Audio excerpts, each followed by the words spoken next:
Good evening, everyone. My name is Jordan Larson, and I am a Community Engagement Coordinator with Ann Arbor's Office of Sustainability and Innovations. I'd like to welcome and thank all of you for being here and for coming out to what is this first session in our 2025 Sustainability Forums series. In this series, we bring local experts and difference makers together to share their inspiring work that they're doing around sustainability. And we really want to provide an opportunity for people to learn more about how they can take action, and that's one of our favorite things about elevating some of this work through this series. And tonight, we are very excited to present Natural Features in Me, Promoting and Protecting Nature in the City. Now, before we jump in, I'll do a quick review of the series schedule that we have coming up, since this is the first of 5 total sessions. And then we'll also take a quick look at just an agenda for this evening before we jump into introductions of our panelists. Starting with the first 5 months of the year, we're going to do one forum each month. They will be the last Thursday of each month, except for next month, February. That will be on Wednesday, February 26th. And just to give you a quick overview of some of those topics that we'll have coming up, on February 26th, we'll have an event titled Circular Innovation in Ann Arbor's Food and Beverage Sector. So we're going to be gathering with some of the participants in our Sustainable Food Business Coalition and learning about some of the great work that they're doing. And then in March, we'll be doing a event around some of the circularity programs that the Office of Sustainability and Innovations has been working on, where we're going to talk about community swaps and a potential future returnable containers program. And then in April, we're going to be doing a session focused on our Sustaining Ann Arbor Together grant program, which is a city community grants program offering small grants to nonprofits, community organizations, and groups. And we're going to highlight some of the really cool projects and really cool community initiatives that have come through that program. And then in May, we're going to cap off the series covering Ann Arbor's Sustainable Energy Utility, which was passed by an Ann Arbor vote last fall. And we'll be launching and a lot of work going into that this year. So we're really excited to provide some updates there. As far as tonight's agenda, I will provide a little bit of an introduction, and then I'm going to introduce our panelists. And they will present on their topics for around 15 minutes each. And then we'll have time to cover a little bit of Q&A and have some discussion. And then we're going to cover just a few details about how all of you can stay engaged in some of the work. And then we're going to close out for the evening right around 7:30. So to give a quick introduction to kind of framing some of the topics we're going to be covering, who in this room has heard of or is familiar with the A20 plan? Okay, so a good handful of people, but not necessarily everyone. So we often like to start with this. The A20 plan is the City of Ann Arbor's strategy for achieving a just transition to community-wide carbon neutrality by 2030. It includes 7 living strategies and 44 actions. And this strategy is really one of the kind of guiding forces or kind of North Star for the work that our city office does. And for kind of teeing up some of what we're going to talk about tonight, I would like to highlight strategy 6 in the plan, which is to enhance the resilience of our people and place. And within this strategy, there are a couple of particular actions, which include preserving and enhancing our local tree canopy and monitoring and managing heat, air quality, waterways, and flooding. And so as you can kind of see from these particular actions, natural features and trees and the health of our environment are all incredibly important to not only our resilience, but also the sustainability of our city and our ability to even enjoy our environment. So this is a topic that's very near and dear to our heart, and we're very thrilled to be able to highlight some speakers today that will help us see how we're celebrating and also working toward protecting natural features and nature in Ann Arbor. But with that introduction, I can move over into introducing our panelists. I'll provide a little bit of information about each panelist, and then we'll launch into presentations right after that. So it's my sincere pleasure to introduce, on your farthest left, Susan Bryan. Susan created and teaches the Master Rain Gardener class at Washtenaw County Water Resource Commissioner's Office. And the program became a statewide certification in 2015 and has spread to the Great Lakes Western states, including Canada and Ohio. Very, very excited about that.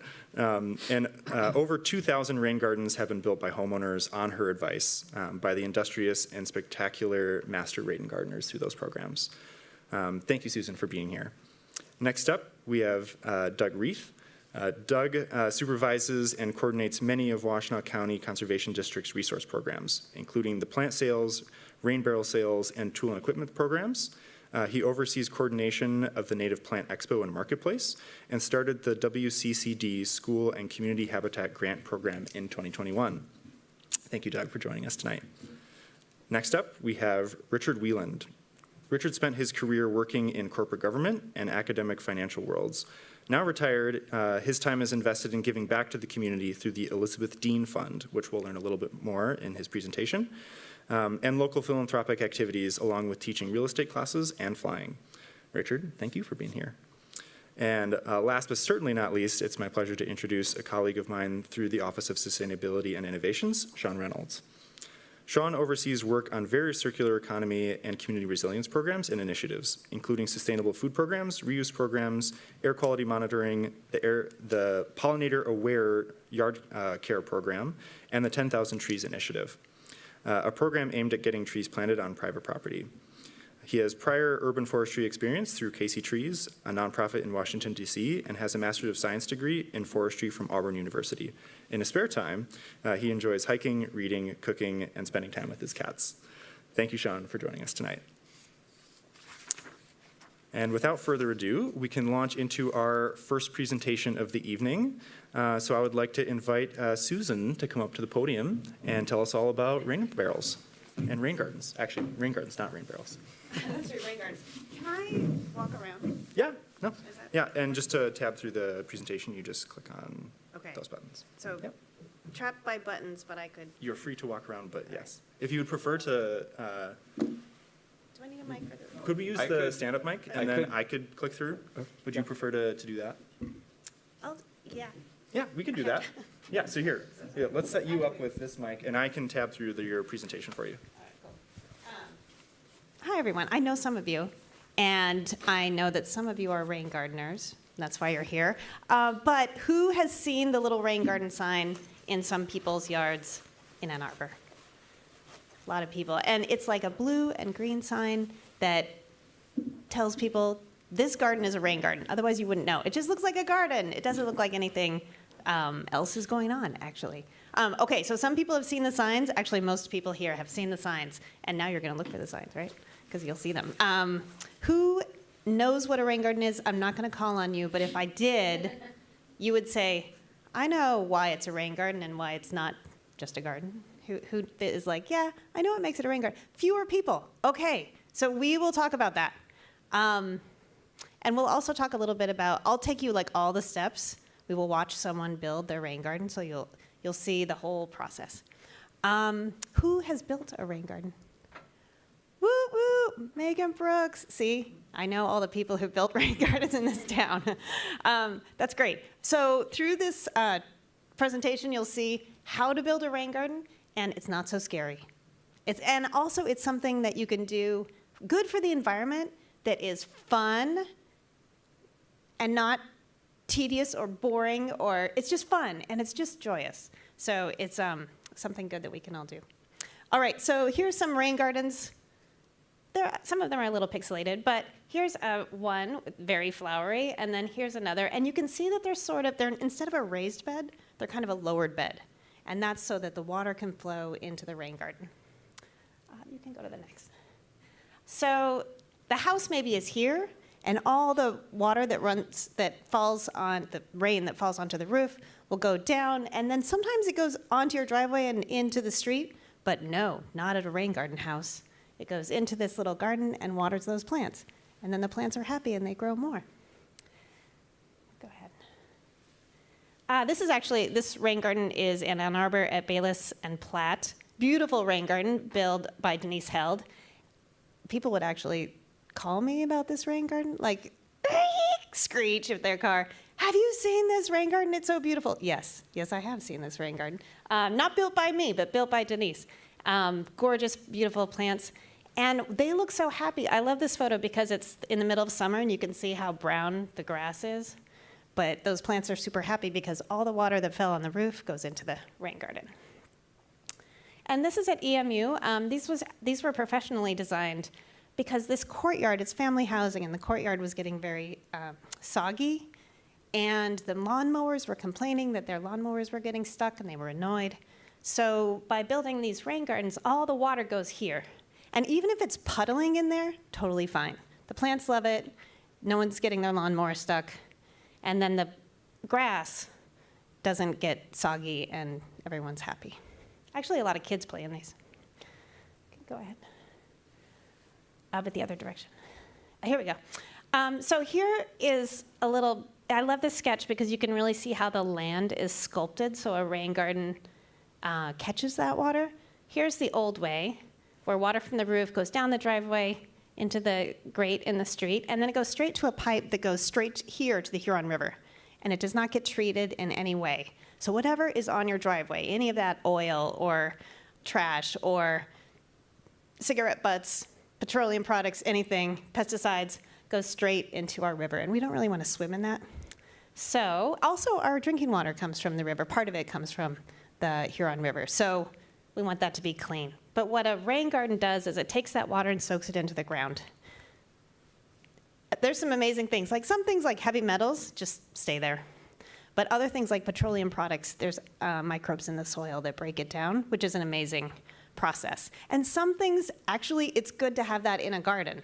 Like phosphorus, for instance, is downstream. That's not great to put phosphorus in the water. But in a rain garden, it's helping the plants grow. So it's perfect. So all this gross stuff does not go into the river. It goes into your garden, but that's good. Not that you want like animal waste and things in your garden, but even those things are broken down, like even E. coli is broken down in a garden. Because we don't want this. This is actually Lake Michigan, so our water goes the other direction towards Lake Erie, but this is just really evocative. Like, we don't want this. These are our Great Lakes. These are beautiful places. These are parts of, part of our hearts as Michiganders. And we, no, we don't want this to happen. So build a garden. All right, so this is the story of a rain garden. This is Roger Moon's rain garden, 3 of them actually. And he's a rain garden legend, I'm just gonna say that. If you join, and you should, the Master Rain Gardener Facebook group, he'll answer your questions, and he's always in there just gently giving advice, and there's a few other alumni in there as well who are doing that sort of thing. But you can go in and say, oh, I need purple coneflowers. Can anyone donate them to me? And people will give them to you. It's really nice. So anyway, Roger Moon's rain garden. He lives in northeast Ann Arbor, and this is the story of how he started thinking about rain gardens, and then this was the 3rd one that he had built, so he knew what he was doing, but this is a very tiny rain garden, so it's nothing huge. So here's his house. And then here's the cul-de-sac. Part of the roof goes to this rain garden. Part of the roof goes to this rain garden. And then actually, this is his property line, but it's his neighbor's roof goes to this rain garden. So he's doing like a community service right there. So the next slide. Okay, there are rules with rain gardens. The most important one is that it needs to be at least 10 feet from your house. So not right next to your house. A foundation planting should never be a rain garden. So away from your house, because you're soaking water into the ground, and you want that water to soak in and not go to your basement. If water is puddling right next to your house, it needs to be moved away and then into a rain garden. And people who own a house, you know this, because if you're in your basement and there's water there, could be a solution for you. Actually, when I'm walking around my dog these days, and I come to a big patch of ice on the sidewalk, I'm like, oh, a rain garden could solve this. But, okay, so more rules. The rain garden, it does pool water, but it needs a safe overflow, because it's not going to capture every single rain. The big ones, it needs somewhere to go. So first it'll capture the first bit of rain, and then it overflows back into the system. And that's okay. That's the way it should be. This is something that we learned pretty recently. rain garden shouldn't be too deep, 3 to 6 inches deep. You need lots of compost, lots of mulch, just like normal gardening, and then right plant, right place. Let's see, next slide. Okay, here's Roger starting out his rain garden, and he's thinking that this roof, there's a downspout, he's going to put it, and this is where he's going to put his rain garden. So he marked out the perimeter. He just used these little tiles. You could use a hose or paint, anything you want to. He's starting to remove the grass. That's the beginning of gardening. Next slide. So here he is slicing off that grass. I think he took the grass and put it elsewhere in his yard because he needed it. Next slide. And then here's an important part. So water pools flat. So the bottom of your rain garden must be flat. So he has a level here and a board, and he's figuring out, okay, I need to dig down a little bit here and pile a little bit over here. Basically, you're creating a really shallow bathtub. And I don't think these are his dogs, actually. But it's nice to have some help. You don't have to do it all by yourself. All right, next slide. So you can see, and that the water goes in here. Here's where it's puddling. And then here's like it's basically a little soil wall around the edge. And you can see how clayey his soil is. You can see these like flakes, basically. It's still going to work. I'm not worried. Mix in some compost. This is where the underground, actually, downspout goes into the garden. Mix in some compost. That's always good gardening, good tree planting. You always need compost. And the next slide. And then there it is all planted. Here's the safe overflow back onto the lawn. Actually, that was where the water came from, or that's where the water went before. So it's just doing good and then back to where it was. So there's a cute little rain garden. So it doesn't have to be a huge project. It can be small. This still counts. This still means you get a dot on our map, which if you come in to the Washtenaw County website, we have a map of all the rain gardens, and you still get your dot. Actually, if it's 130 square feet, you get a credit on your water bill of about $8 a quarter. That'll fund a beer. So keep that in mind. Yeah, one, but not one for your spouse. So you have to save up. I think that's go. Oh, right. Okay, so what's making this work? Well, plants. And all their deep roots are sucking up that water and evapotranspiring. This is the amazing thing that a prairie plant will do. Next slide. Oh, yeah, and then I love this edging. Actually, he had just remodeled his bathroom, so he had these tiles. So he just, made them into edging. Love it. And there are many, many plants that will do well in a rain garden, and some of them are just beautiful. Actually, Meg and Brooks, some of these plants I know are in your gardens. Brooks was just telling me that purple cornflower is in his. Meg, do you see anything here? Yeah, beard, sun, choke, cornflower, aster. Yeah. Nice. And then even in shade, people ask me a lot, can you build a rain garden in shade? Yes, you can. Hostas are not native, but they will grow in a rain garden. So if you want to build, everything else here is native, except for stilbes. And those are things that you can plant in your rain garden. So I think that's about it. Is there any other? Oh, this is Roger Moon's, how much it cost him to build this rain garden. It ended up being about $50 total. Notice excavation DIY. That's, note to self, that's a couple weekends. And next slide. All right, so how do people learn how to do this? I have a booklet in the back that is all of how to, soup to nuts.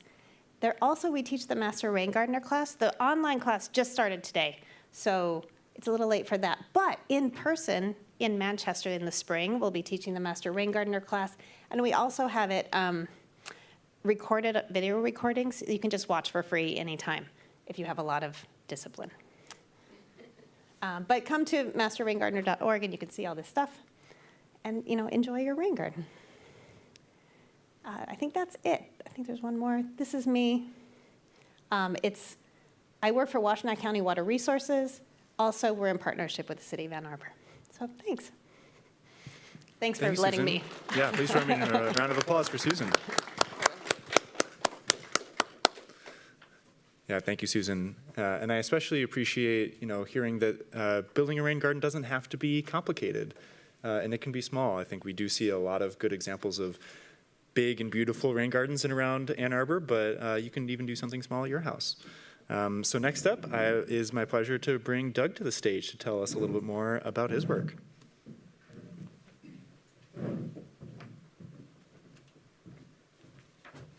All right. You hear me okay? All right. Thanks for being here. Thanks for the audience, anyone tuning in, watching this now and in the future. 820 for hosting. It's a good opportunity. I was thinking I don't have any hot lips turtle head in my presentation. That was one of the plants listed there. But the presentation here about the Washtenaw County Conservation District is a bit more exhaustive. We do a lot of things. I don't want to be exhausting, though, so if I am, just shout out. But let's see. How many folks here in the audience know about the Conservation District in Washtenaw? Fewer than master rain gardeners? Okay. So that's great. We'll kind of go through it, and just a disclosure that this presentation has some outdated slides, but I'll roll with it. So here's our Executive Director, Summer Roberts. She usually does this presentation, so I'm adapting it tonight. She was previously a community forester. I'll talk a bit more about some of the things we do. As I was introduced, I'm the resource specialist. I've been with the district for about 4 years now. I run the plant sales mostly, tools and equipment program. We'll get into all that a bit more. I have a background in web development, organic farming, natural area preservation, but not quite public speaking, but that's why I'm here, working on it. So the districts are interesting. If you're familiar with the history of the Dust Bowl in the 1930s, the agricultural producers were over-tilling, overworking the soil to the point that weather systems, dry weather and wind created the Dust Bowl. So that was created by national mandate in the 40s, and this district was created in 1948 to help provide local conservation on the ground for farmers. We used to be titled the Soil and Water Conservation District. We've shortened the name over time. And so in Michigan, we have 75, mostly with county boundaries, but anywhere you are in the country, you'll have a conservation district serving. I like to say, folks aren't familiar, it's kind of like a school district. We serve the area. Instead of education, we're serving with conservation services and resources. We are a local government agency. We're run by a 5-member board. We've, again, the history, or my thing's over here, I'm pointing the wrong way. We've been around for a while. It's shifted over the years to meet the needs of the county. We're trying to diversify more on the board and what we provide. We're funded through state, federal appropriations, sales, donations, and more recently the 4-year millage, excuse the typo, in 2020 and 2024. If you voted for the soil and water conservation millage, that's supporting our programs and our staff to do a lot of great things. We are about 12 people on staff, up from previous of the millage. We were 2, now we're 12 and 4 years later. We have an admin team, a residential team, and lots of folks working on farmers in different ways.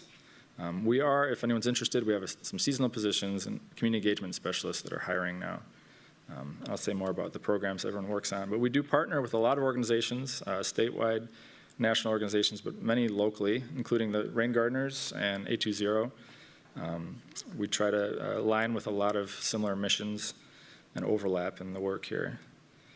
So how we serve Washtenaw residents, including the Ann Arbor and all the rural areas and urban areas, is we have a cycle of an annual resource assessment survey every 5 years. So you might have got that. We survey everyone, a population sampling of the county via mail. We talk to businesses, partners, to get input of what are our conservation needs in the county, and then we create a strategic plan and go from there.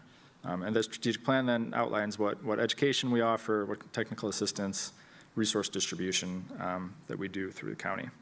So there in the middle, our mission is to assist the residents and landowners with conservation management of natural resources, which I think is, sometimes the natural resources thing can be a bit extractive. So I'm trying to move towards more of a kind of in relationship with the nature around us and that we're part of. So I mentioned the survey. We ask the county residents what are the major concerns. These are some of those examples. All the survey results are also on our website if you ever want to really dig into it. The last time we did it, I think, was 21. And then we use those concerns to determine what kind of program categories we'll focus on to address those concerns. Partnering, increasing community resources, education. And so one of those tenets is more community education. And this is where I'm a little bit out of date on some of the presentations, but we continue to offer a lot of, this was more COVID times. We had a lot of webinars then. We do a lot of webinars, workshops, shorelines, forests, oak regeneration, native plants, woodies. Kiss the Ground is a great film, if you haven't seen it, about farming for better soil and how soil is such a crucial part of public health, soil health. And a lot of our staff work with the agricultural side. Washtenaw has a diverse array of urban, suburban, extra-urban, and rural farmlands. So a lot of our staff work with different producers, growers of all sizes. We have a lot of education around that. And I can dive more into this. If this is sparking any questions, we'll have Q&A later. Technical assistance, we offer a lot of, again, workshops, but also connections to the private sector, contractors, consultants, experts for whatever you might be looking for in terms of conservation work in your community or on your property. And then this, Susan mentioned about signs. She asked about the Master Rain Garden sign. And this sign, the MEEP one there, is something maybe, I might have a better picture of it. But if you've ever seen the signs that say, this farm is environmentally verified, that's the Michigan Agriculture Environmental Assurance Program, which farmers can opt in to verify that their practices are environmentally friendly according to some standards. So that's something that we offer through our staff and a statewide program. And then we work with the Natural Resource Conservation Service, part of the USDA, to provide a lot of the incentives that coming from the USDA to local farmers to do more conservation practices. So our farmer team works on those. More recently, we have someone on staff that we're running the Michigan Farm Link, which is a statewide program to help keep farmland with farmers. There's a lot of development pressure. As I've heard it put, is that houses are the last crop you'll ever grow. And that's true for natural areas too. We're losing a lot of natural areas and farms to more homes. And so the Farm Link is trying to work to keep farms and working lands with farmers. And the Transition to Organic Partnership Program is a newer one. It's a mentorship program to try to support more organic farming and more regenerative farming that's better for our natural resources very much too. And then the Michigan Climate Smart Farms is another federal grant that our team is working on, similar to the MEEP program, to have a climate smart practices verification certification. So this is very much in development, but trying to recognize and incentivize farmers to have these kind of climate-minded practices on their farms. So then what many people might know us for is our resource distributions. This thing that I work on the most is the tree sales, native plant sales. Our Native Plant Expo is now an annual event, I think going on 6 years. We partner with Water Resources, Susan's team, quite a bit. And that's in June. This year will be June 7th. Last year we had 14 native plant nurseries on site. So if you're one of those master rain gardeners, this might be an event that you're interested to get your plant materials. And many other organizations there providing education around that. We also offer the School Community Habitat Grant, supporting smaller groups to do native plantings or shade at schools or whatever it might be to get the plant materials and design work to do that. I run the equipment and tool rental.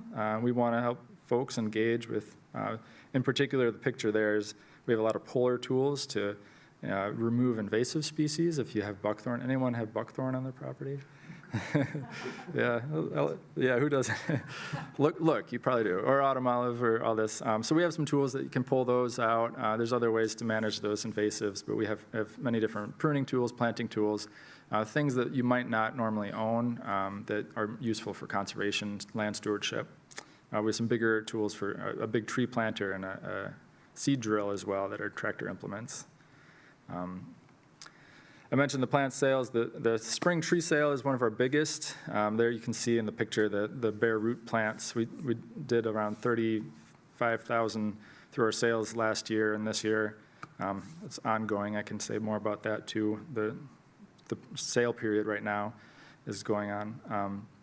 We've had a whole partnership with other organizations in Washtenaw and created a land preservation presentation and toolkit online. So if you're interested in either managing, assessing, or preserving your land, we have kind of a quiz that can help you lead to who would be best to work with there. Our well water testing events are with EMU, and the students do water testing for well systems looking for nitrates. And then the rain barrel sales, I run that too, and Sean is pictured here.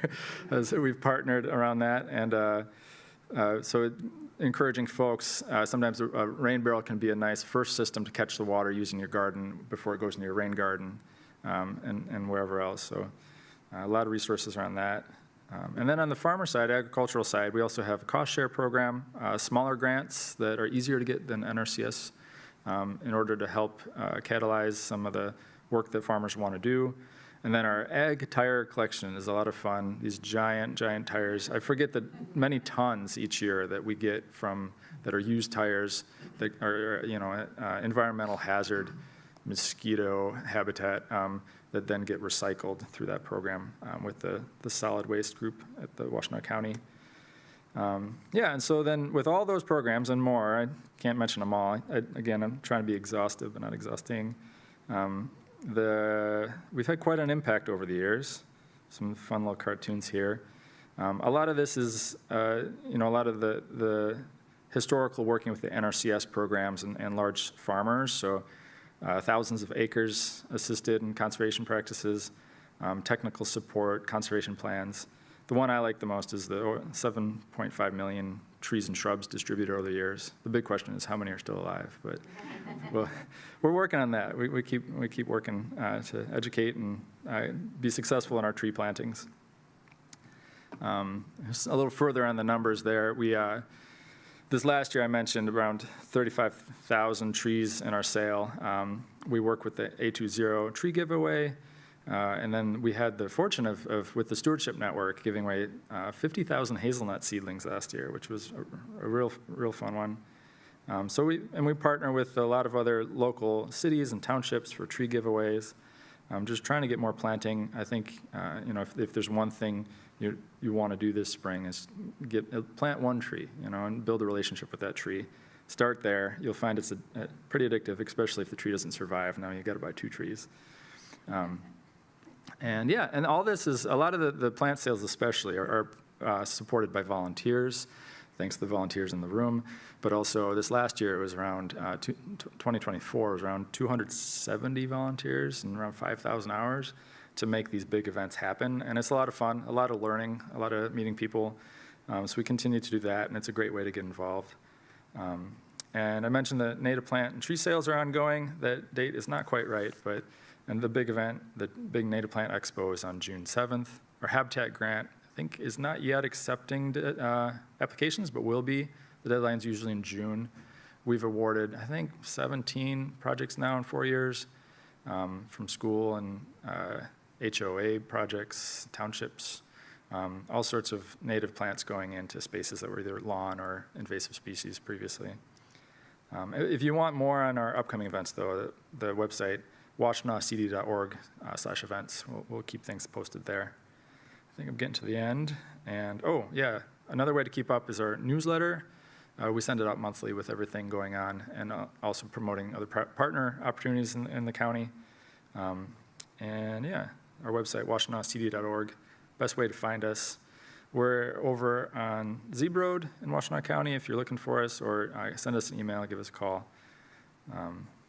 We're here for you as local government, and glad to do the work. I think that's my last slide. Hey, there we go. Okay. Thanks for hearing me. Yeah. Thank you, Doug. And it's really great to see how much your organization has grown, and just to see how much can be accomplished with, I feel like I'm very impressed by how much technical assistance and the community programs. And it's just great to see a community-supported and funded organization growing and doing such great work. So really glad to hear about all that. And also very excited to introduce our next speaker. We will have Richard with us to tell us a little bit more about the Elizabeth Dean Fund. Can you hear me okay? Great, okay. I hate sitting down, I gotta stand up. Okay, Elizabeth Dean Fund, I'm Richard Wayland. We have seven members on our committee. We are a Ann Arbor committee, okay, unpaid, okay, all volunteers. Brooks, raise your hand. Kim, raise your hand. Those are two of our members here also, so we got a great turnout here, okay? Next, who knows who this is? That is Elizabeth Dean. Now, can you tell me, though, who or any of her background? Next slide. Who? Family was a longtime resident of Ann Arbor. Dean and Company Specialty Grocery Store was over on 214 South Main Street. And she died in 1964. She never married, okay? In her will, she left Ann Arbor $1,984,000 60 years ago. That'd be equivalent to $12 million today. Her will stipulated the interest to be used to repair, maintain, and replace trees on city property in the city of Ann Arbor in perpetuity, okay? Roughly at 4.5%, because she stipulated treasury bills. 4.5% is about $90,000 a year times 60. That's about $5.5 million that has been spent in the city on trees so far, okay? The Dean Fund Committee was formally established in 1975 to suggest uses for the fund, separate line item in the city budget, okay? FYI, April 7th is Elizabeth R. Dean Day, celebrated annually since 1998. Everybody do that? Okay. Now, the first use for the money was the Elizabeth Dean Promenade. Where is it? Next slide. That is the Elizabeth Dean Promenade. Okay? Next slide. Now you're asking, where do we spend our money, right? Well, we don't spend it, we invest it. Rather than having money in the bank, we're putting trees in the ground, okay? Last year, and our year runs the same as the city, July 1st through 2023 through June 30th, 2024. Last year, we did these projects, and I'll talk about them in a second, but we have three buckets where we spend our money. Equity-based, that was about 80% there, and requests and others. Those are primarily for trees, okay? Equity-based, everybody isn't created equal. So we tend to go, and that's one of our guiding principles. And tree maintenance and repair, okay? So last year was about 80% from equity-based, 10% tree maintenance, and request from others, your ideas coming in, okay? In terms of equity-based, how many have been down South Maple recently? Did you notice a lot of trees along there that were planted? Okay, south of Liberty, we put 50 trees along there. Okay, that was Elizabeth Dean. Yeah, by the church down there. Okay, Baxter Park and Pilgrim Park. This is part of the Community Action Network. We put in approximately 20 trees in Baxter Park and approximately 20 trees in Pilgrim Park, okay, based upon what they wanted us to put in. In terms of tree maintenance and repair, West Park Oaks treatment, 2-line item chestnut borers. Who do you know where West Park is? You know where that old stadium is, or pavilion? Yeah, Benchell. Well, there's 3 oaks to the left of it that were kind of dying. And I'll show you those in a second. But we paid for the treatment of the 2-line chestnut borers in there. Wooster Park, we've been doing fertilizer over there. And Burr Park, how many have seen the plantings in front there, those Coswan trees? Who put it in? We funded it, okay? But Adopt a Park came to us and Dean Fund proposal, say, we got this idea. We funded it, okay? So, our tree plantings are about 1.5 to 2 inches in diameter. We've been putting in about 100 trees, and we're going to be moving up to about 150 trees a year. Next slide. This is over in West Park. Those are those 3 trees in there, and we try to do things in coalition with others, okay, to stretch out our money. The city came in here, and they mulched around here to help the roots breathe, and we treated the 2 borers in there because we want to save those trees, okay? Next slide. This is at Coswan Park, over there in Burr Park.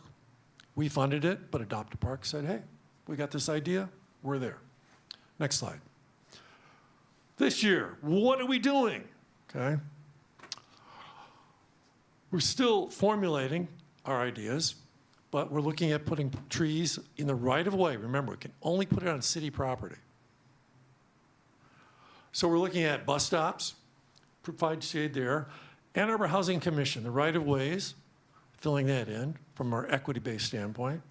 And on the South Maple right of way, over by that Kroger's there, we're looking filling that in.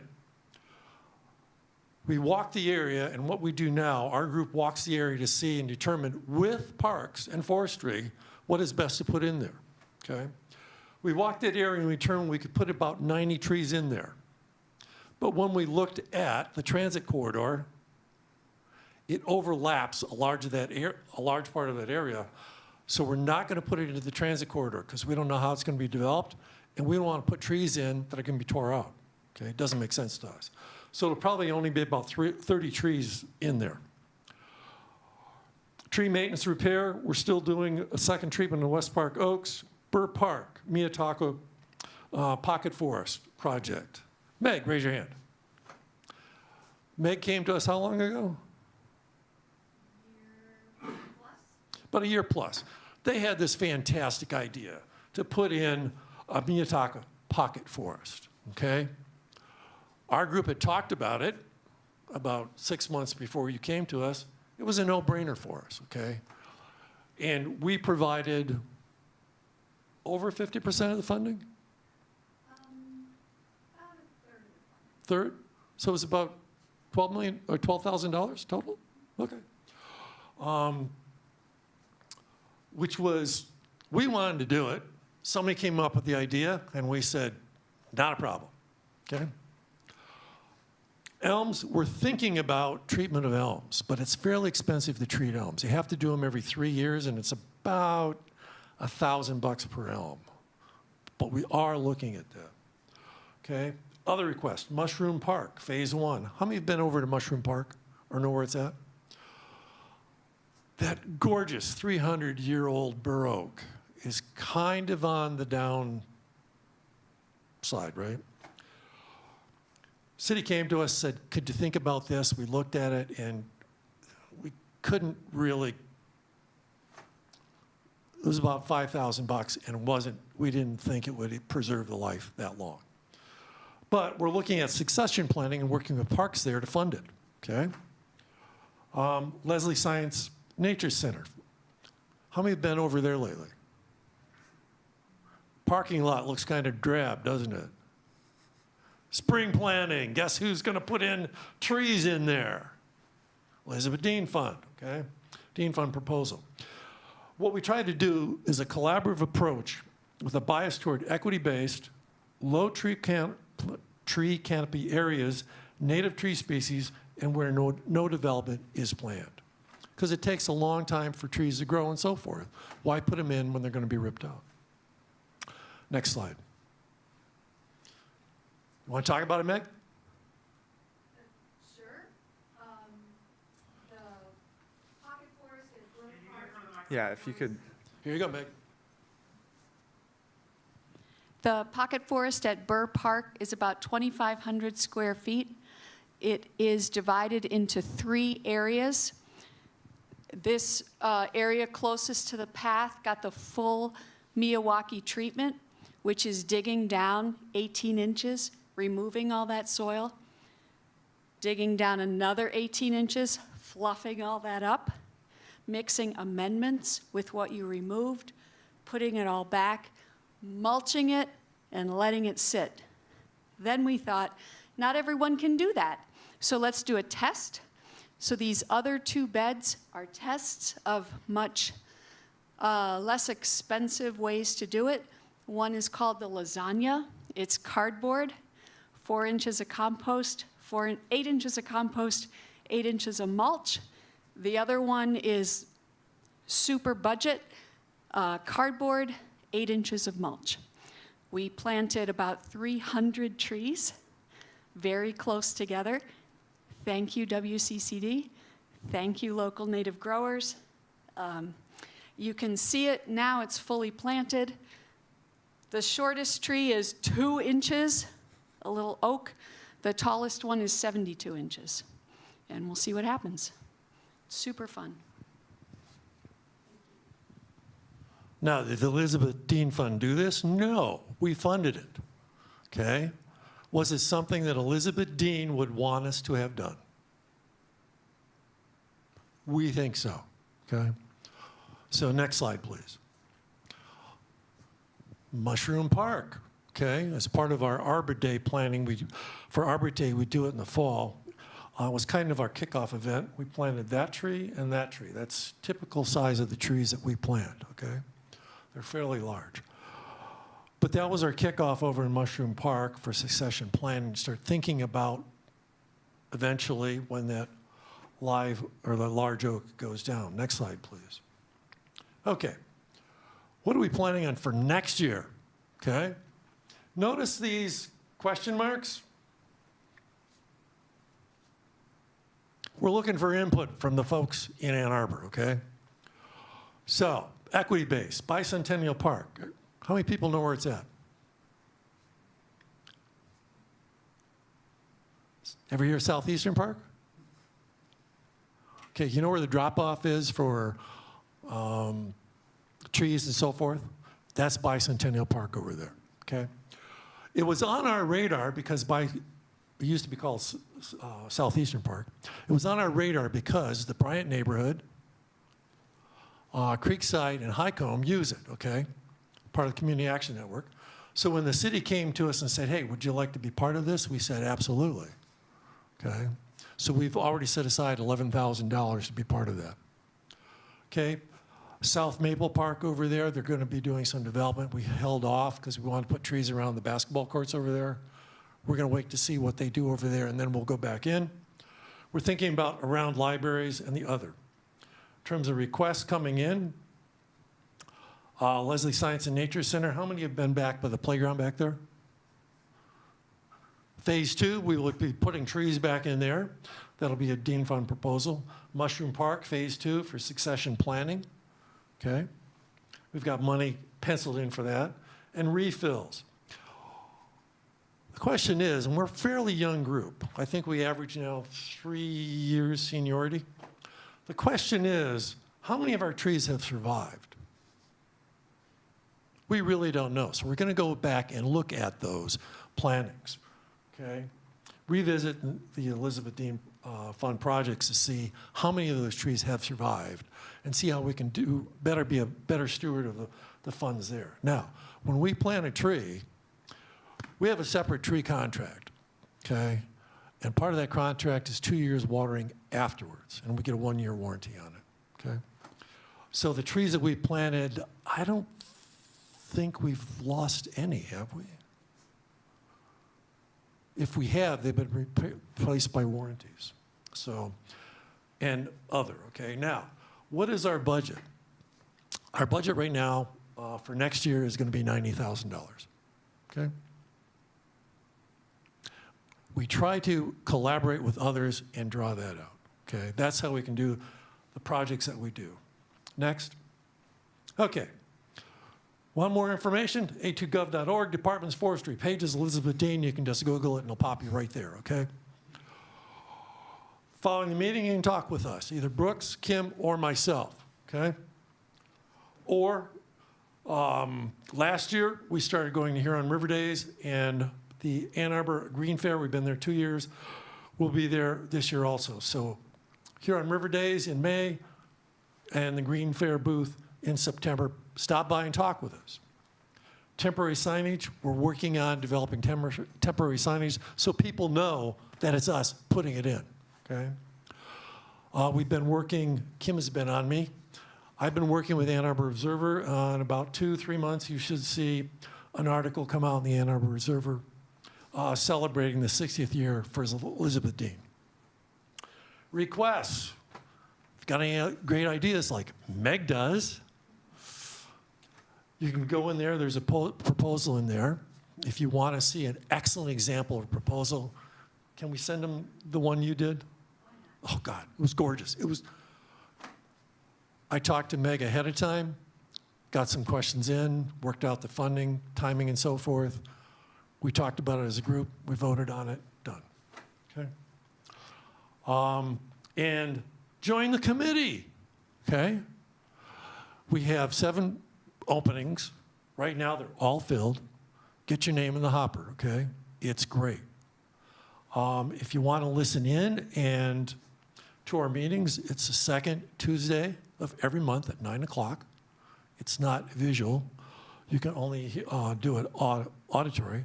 You can listen to our discussions, and at the end, comments, okay? So we are seeking comments. Can you go back to the prior slide? This other here, we don't have all the ideas. And remember, Elizabeth Dean left this money for the city of Ann Arbor, and you are part of the city of Ann Arbor, so please bring forth your ideas, okay? Thank you.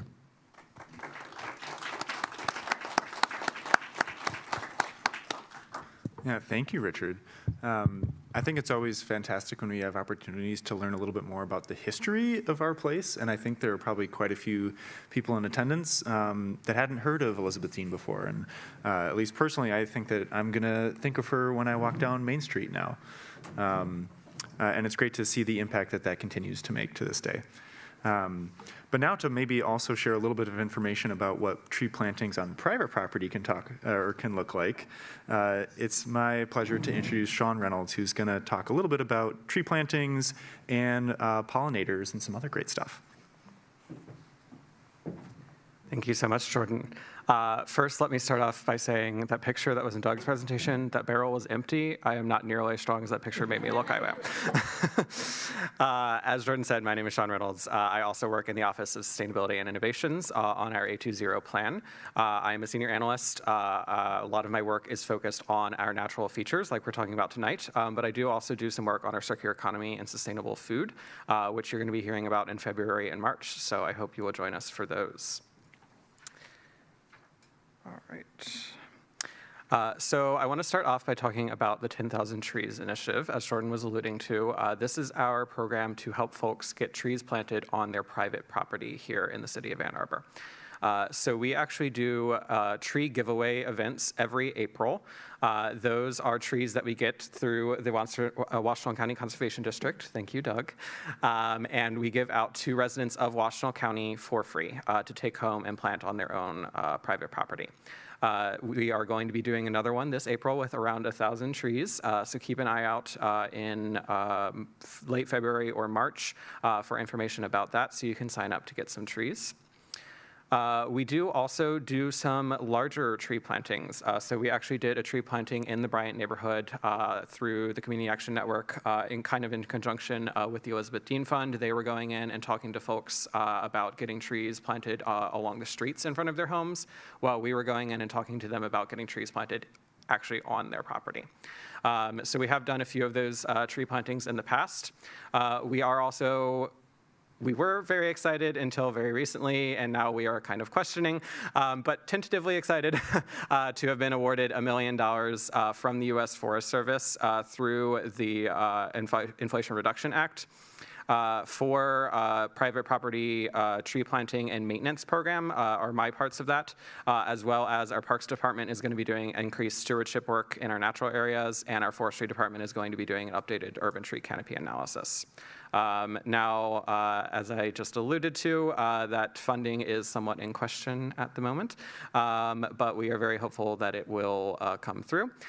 If it does not, however, we are still going to continue these programs. We're still going to find other funding sources and do these tree plantings, so keep an eye out for those in the future. Next thing is our tree survival study. So much as Richard was just saying about wanting to go back and check up on trees that the Elizabeth Dean Fund has planted, we want to go back and check up on the trees that we have given out through the 10,000 Trees Initiative. We have met that 10,000 tree goal. We have given out over 10,000 trees in the last 4 years, mostly through those free tree giveaway events. But those are little baby seedlings. Even if you do everything you're supposed to, a lot of times those don't survive. So we want to go back and see how many of them have and where they were actually planted. Quick show of hands, has anyone in the room actually gotten a tree through our free tree giveaways before? Richard has. Are they still alive? Of course. Wonderful. Yes, thank you. Yeah, we have someone in the audience who has volunteered to help pass them out before. Which is another way to get a great way to get involved. We do need volunteers for the free tree giveaways as well as the community tree plantings that we do. So if you're interested in volunteering and either handing out trees to folks or planting trees in the ground, you can send me an email. My email is going to be at the end of this presentation, and I can get you on our list to volunteer. We are also looking at sometime soon starting some educational programming around trees. So we're hoping to do some neighborhood tree walks where you can go online and there will be a virtual map that you can follow to go around your neighborhood and look at different tree species in your neighborhood and learn about the trees that are actually near your house. As well as there will be some guided tree walks, probably mostly led by me, but maybe some from some of our other collaborators as well, to actually hear someone talk about those trees in person. And then we're also working on a workshop series to learn about tree identification, how to plant a tree, how to see if a tree is potentially diseased, et cetera. So these are just some photos of things that we've done in the past. So on the left-hand side, you will see a couple of folks. This was actually part of our A20 Ambassadors program. If you have heard of that, it is a program for folks in the community who are interested in sustainability and community resilience to learn about everything that we are doing through the A20 plan and get involved in it and be ambassadors to their family, friends, neighbors, et cetera, about the work that we're doing. And every single person who goes through that program does a project at the end of their time with us. So you see Lunia is actually the one on the right-hand side of that picture. She is one of our ambassadors from a few years ago, and this project was to plant a food forest in the Arbor Oaks Park down in the Bryant neighborhood. So that is them planting, I think that is a peach tree. It's hard to tell in the picture, but. In the middle picture, we have one of those community tree plantings that we did in the Bryant neighborhood, so getting a cherry tree into the front yard of one of the residences down there. And then on the right-hand side, you can see me handing off a tree to someone as part of the very first free tree giveaway that we did, which was incredibly disorganized and incredibly chaotic. But we got it done, and we learned from it, and now they are much less chaotic. So if you want to come to one, trust me, it's super simple.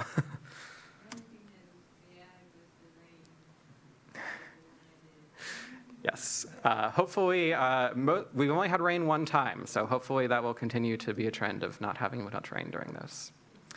I do also want to talk about our Pollinator Aware Yard Care program. So this is another program that I oversee. This kind of got its beginnings with No Mow May, if any of you are familiar with that. That is a nationwide program encouraging folks to not mow their lawns during the month of May in support of pollinators. The city participated in No Mow May a few years back. We had a lot of folks that were strong in support of that. We had a lot of folks that were strongly not in support of it. And so we were asked to look at ways to support pollinators in addition or in other ways than just doing less mowing. So we created the Pollinator Aware Yard Care Program. This is largely a web page program that has a whole bunch of resources on it. So for example, we link to the Water Resources site about rain gardens. We link to the Washtenaw County Conservation District's plant sales. So there are a whole bunch of recommendations on there of how you can be pollinator friendly with your yard care. So it can be mowing less frequently and leaving grass at a higher height. It can be in the fall, leaving the leaves on the ground. I like to picture little insects using those leaves as blankets in the winter to keep themselves warm and keep their eggs warm so that those eggs can hatch the next spring. So those leaves are actually really important for insect populations. It can be not using pesticides and other chemicals as much as possible. Because those often kill our native pollinator species in addition to the pests that you want to be getting rid of. So there's a lot of different ways that you can be pollinator friendly and in your yard care, and this website lists all of those, as well as, like I said, resources and support on how to implement those things. So if you want to plant a rain garden or a native plant garden, we have resources on that. This is also a yard sign campaign. So we have around 360 participants in this so far who have gotten a yard sign. So you can participate in this program by doing any of those things that are listed on that webpage. And then on there is also a form where you can register your address as participating in the program if you want to. You don't have to. You can just do it and feel great about it. But if you want to register your address so that we can keep track of how many folks in the city are doing this, we would really appreciate you doing so. And then through that form, you can also request a yard sign if you want to. These yard signs are a really great way to first let folks know why your yard might look a little bit different than theirs. So if you aren't mowing as often, or if you have a lot of native plants in your yard instead of turf grass, some of your neighbors might be questioning why. And having this yard sign in the yard, it says, hey, I'm participating in the Pollinator Aware Yard Care Program. These are some of the ways that you can do that. This is why my yard looks this way. And it links to the website so folks can go there to helpfully get their questions answered. And then the other thing it does is it spreads the word about the program. So somebody might be walking by and say, hey, that yard looks different and I love it. I want to do the same thing with my yard. And this gives them the way into learning how to do it in their property as well. And then something that we're looking forward to moving forward, and this applies to the Pollinator Aware Yard Care Program and the 10,000 Trees Initiative, is in the fall. We have historically done another free tree giveaway. We're moving to only doing those in the spring. In the fall, instead, we're looking to do a coupon code program with the Washtenaw County Conservation District. So we will have a coupon code that folks in Ann Arbor can use to get a discount on trees, shrubs, and herbaceous plants. And they even have pollinator garden kits and rain garden kits that they sell, and that hopefully the discount will apply to those as well. Still working out the details, but it'll hopefully be starting this fall. These are just a couple of photos for the Pollinator Aware Yard Care Program. So on the left, you see Jordan and a couple of our AmeriCorps members with the OSI office working on a rain garden that's in front of the Bryant Community Center. And then on the right, you see a social media ad that went out about the Pollinator Aware Yard Care Program, which shows the yard sign photoshopped into somebody's yard. Because I don't have a photo of it actually in a yard. I keep forgetting to, when I see one, take a picture. But I'll do that one of these days. And then down at the bottom, you can see that website that you can go to, as well as my email address. Really quick before I say thank you, I know the slide says thank you. I forgot to put in some slides about air quality. I want to talk about that really quick. That's the other thing I do related to our natural features work, is run our air quality monitoring. So we have 10 different air quality monitors that are installed around the city that are measuring particulate matter. So think smoke. Last year when we had the Canadian wildfires impacting our air quality, most of that was due to particulate matter from the smoke. And then they also measure nitrogen dioxide, which is a really common pollutant from the exhaust of vehicles. So they are measuring those. We also have an ozone detector that we have not installed yet, but we will be doing that soon to keep track of ozone in the city as well. And all of the data from those is publicly available on our website. That one is a2gov.org/airdata. Apologies that it's not on the screen in front of you. But you can go there to see all of that data. And moving forward, we are hoping to work with our IT department to put together an alert system, so you can actually opt in to sign up for alerts from specific air quality monitors that will let you know when the air quality at that air quality monitor gets above a certain level according to the EPA's way of measuring air quality is AQI, so it takes into account those particulate matter, nitrogen dioxide, ozone, as well as several other pollutants. But you can get an AQI with just one of those. It is not as accurate if you don't have all of them, but unfortunately we are struggling to find solutions that measure all of those. But we will at least be able to let you know if the air quality is poor because of those things that we are measuring. So you'll be able to sign up for those alerts sometime this year, hopefully, if not next year. So keep an eye out for all of that. And I think that is everything I wanted to cover. So thank you all.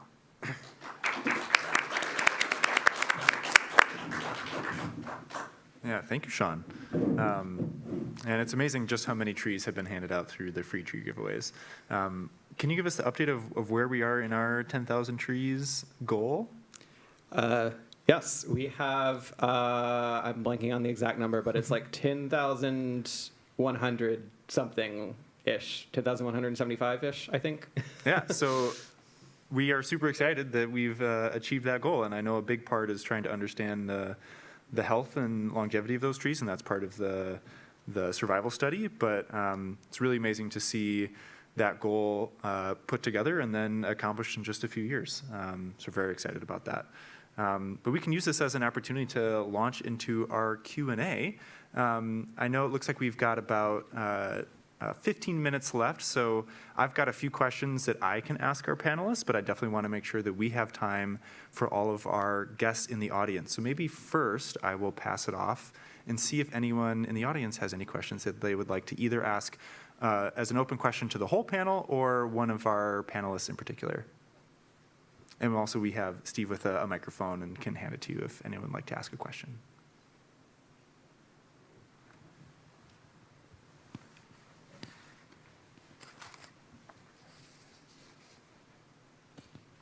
Oh, thanks. I had a question about, I think it was the Elizabeth Dean Fund. You had a slide that said you're planting low canopy trees. Could you define what that means? Not low canopy. If there's an area where there isn't many trees in terms of the canopy coverage, that would become a priority for us. Does that answer your question? I remember seeing on a slide, it's a statement that it was low canopy. Then I probably typed it in wrong, but we're looking Okay. to improve the tree cover within the city of Ann Arbor. If it's not dense, if you have an opportunity to put trees in where it's already dense versus where there's a low cover, we would go for the low cover. We'd opt for that. Does that answer your question? Yeah. Okay. Yeah, so low cover meaning fewer trees, Fewer or fewer trees. footprint of canopy cover. Yeah. And I believe the city is updating their canopy coverage study this year? That is one of the things that is hopefully going to be funded by that IRA grant. Don't worry, if we don't have that funding, we will find other sources to do it. It may just be a little bit delayed. Okay. Yeah, thank you for your question. Anybody else?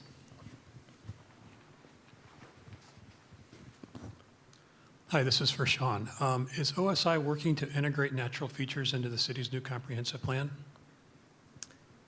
The comprehensive plan, the planning department has been reaching out to other city departments, including OSI, to ask for our input into that. And OSI has given a lot of input around natural features as well as energy and the many other things that we work on. So we are in conversations with the planning department right now about that.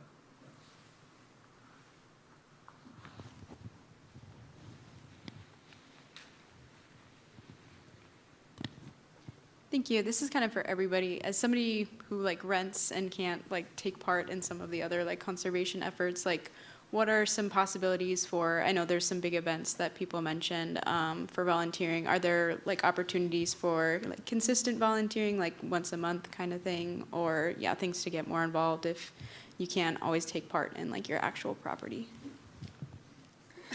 Go ahead, Susan. I have opportunities for you. Actually, I'm sure we all do. But we have an Adopt a Rain Garden program. So those are public rain gardens in parks usually. Sometimes they're near a road. And my colleague Katie Wytuchek will see where you live and what's convenient for you, what's nearby for you. And then often she'll introduce you to a partner so the two of you can go out and weed together. So it's kind of a fun thing to do. So yeah, and it's that. Also, you can earn your Master Rain Gardener certification that way. You don't have to build your own rain garden. And I'm gonna transition to Doug because the tree sales are a super fun way to volunteer. Yeah, the spring tree and shrub sale, the spring native plant sale, and the native plant expo. We have a fall tree and native plant sale, or a couple of days. It's kind of a pop-up. Like I said, we have a high quantity of seedlings or potted plants that I think the spring tree sale is around 700 orders that we're packing 30,000 trees into 700 orders. It takes many hands. It's a lot of fun. It happens, we have one in April, one in June, and one in September. So those are a great time. If you're looking for something that not represented here, though, that happens more regularly, too, is the county natural area preservation program and also the city of Ann Arbor natural area program. If you want to get out in the field, more natural landscapes, they have a lot of invasive removal, monitoring, a lot of opportunities there, too. So I recommend that. It's a lot of fun. Yeah, sorry, go ahead. Are you going to be living in Ann Arbor for a while? Yeah. Put your name in a hopper and try to get on the Elizabeth Dean Committee. And that way you can directly get involved with understanding what's going on and, have input as to where we're planting our trees. Yeah, Doug mentioned our natural areas preservation part of our Parks Department. We also have Give 365, which is the volunteer branch of our Parks Department. It has a lot of volunteer opportunities as well. In fact, OSI actually adopted Bandamere Park, and we have a workday there every month from March through November. So we're going to be getting back to that again soon. And members of the community are welcome to join us at those. So if you'd be interested in doing that, shoot me an email. I will also say, as a renter, we do have a few options for you on the Pollinator Aware Yard Care page. If you're interested, we actually have drafted an email that you can send to your landlord suggesting that they do some of the items that are in the Pollinator Aware Yard Care program. And we also encourage you to reach out to your landlord and have them participate in the program. And actually, we had one group of, it was a co-op that actually decided to participate all together. And so they all got yard signs throughout the property. So if you want to advocate for your rental property to do the same, I would encourage you to do that. I have a question for, I guess, the whole panel. I'm curious in how you collaborate with the University of Michigan and what are some of the drawbacks of you not collaborating versus what kinds of things are positive that have been going on when you're able to collaborate. And I know they're eating up land like it's, going out of style, but just curious. Right now, I've been thrilled to partner with the School of Information. They've been looking at some of my data and giving me analysis of who's building a rain garden and what were their intentions when they started, but then who ends up building them, things like that. I participated in their data deep dive, which was really interesting, and those students came up with insights that I have to say I hadn't thought of, or I hadn't realized that there were results that I hadn't thought of before. That's a really great partnership. I think there's lots of opportunity that's unrealized. I can say, I agree. I think the universities in the county and in Ann Arbor here are a huge resource. We benefit from a lot of just shared networking with the university and learning from them. We've worked with a lot of the SEAS program, sustainability, I'm going to get it wrong, environment and sustainability. And sustainability. There's anyway. And I know the C's, there's often their master's project thesis is doing surveying, monitoring, data collection. There's a lot of opportunity there, especially when we're talking about survival of trees or the projects that we're doing, monitoring them over time to better advise people how that's successful. And I'll make a shout out to our board of directors. Shannon Brines is works with Seas as a professor, and I think that's where our board, our volunteers, we have a lot of people who are with universities that then bring that to what we do. And I mentioned earlier today too, the Eastern Michigan University students' collaboration with their class where they do water monitoring to look for nitrates in well water. So again, you bring your ideas. We're looking for more connections like that. I love meeting people from the universities to hear what they're up to, because they're really at the cutting edge often. You have to remember what the charter for Elizabeth Dean Fund is. We are restricted to repair, maintain, or replace trees on city property within the city of Ann Arbor. As long as it meets that, we can work with anybody. I know in the past that Elizabeth Dean Fund, it was before I got on, or any of us that are on it now, we did collaborative work with the University of Michigan where they funded part of it and we funded part of it. But at this time, we have nothing in the hopper right now, but there's nothing to stop us from doing that. And I'll just say the university has their own sustainability plan and carbon neutrality plan that they are working on, and we are in constant communication with them about that to make sure that the city and the university are in alignment. We also, the Office of Sustainability and Innovations has worked with numerous different student teams for class projects or capstones, et cetera, on many different things from all the different, well, not all of, but a lot of the different schools at the university. Sees the design school, actually, the IT, computer engineering school have worked with us on different things. So we love our partnerships and collaborations with the university.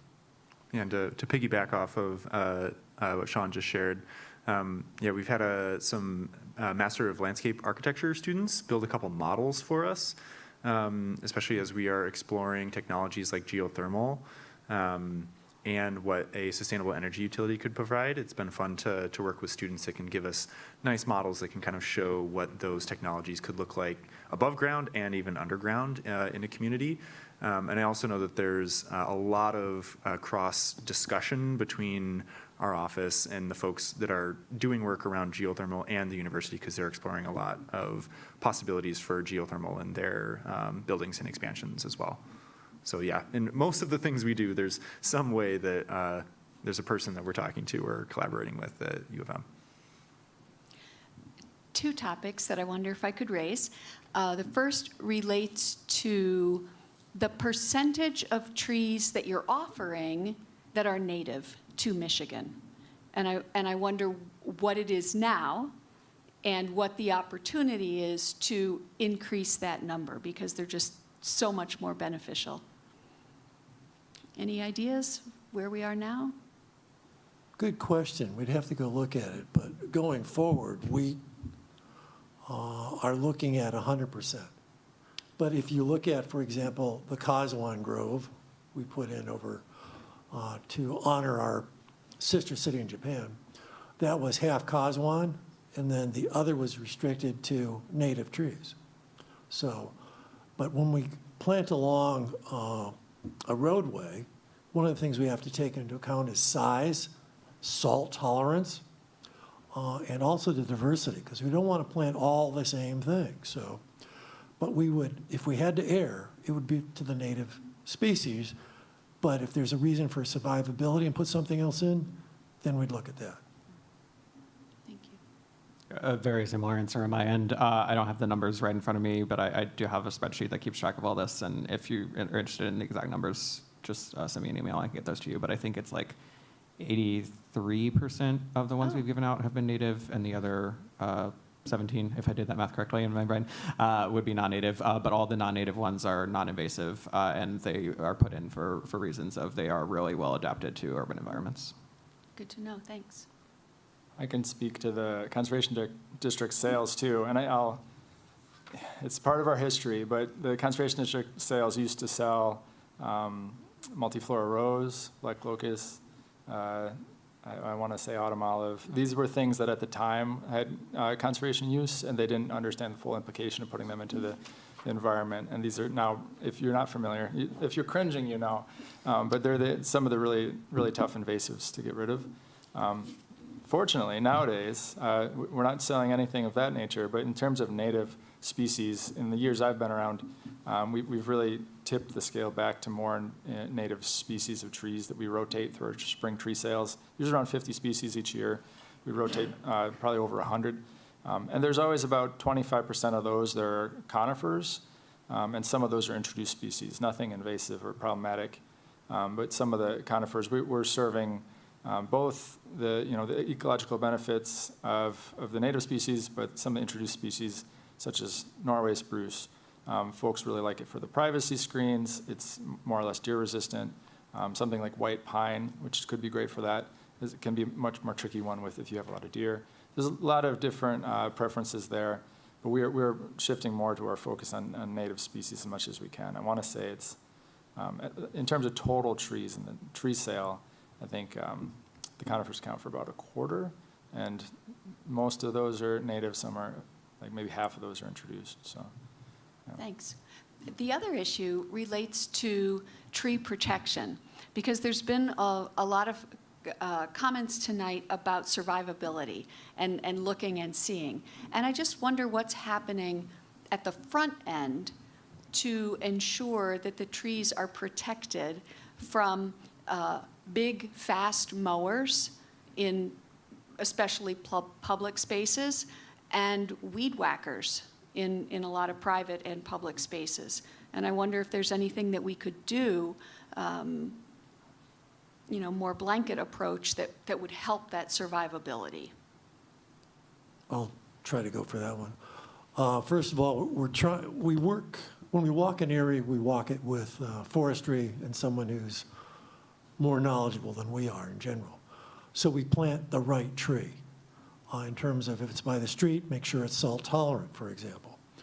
Or make sure we're not planting too big of a tree that it grows up and it has to be whacked because it's up in the wires. So we want to plant the right tree, first of all. Second of all, when it's planted, there's mulch around it. So the grass doesn't go right to it. It's mulch around there for the weed whackers and so forth. And we try to make sure that there's enough room for the mowers to go through. Also, as part of our contract, there's 2-year watering involved. Okay? 1-year warranty and then 2 years of watering there for the survivability of the tree. What has our survivability been? Ask us in a year, because we're going to go back and look and see on that and see how we can improve it.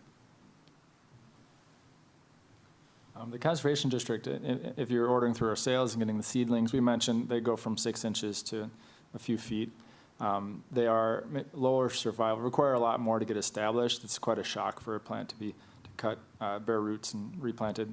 Some do better with that, but I think the things mentioned already, the right species for the right place. We also offer a lot of planting aids and are always looking for things like that, which include weed mats to help suppress the competing grass and weeds around the young seedlings' roots. But I really, mowers are one thing, browse, deer browse, rabbit browse is a big challenge. So we advocate for caging trees if you have high browse area.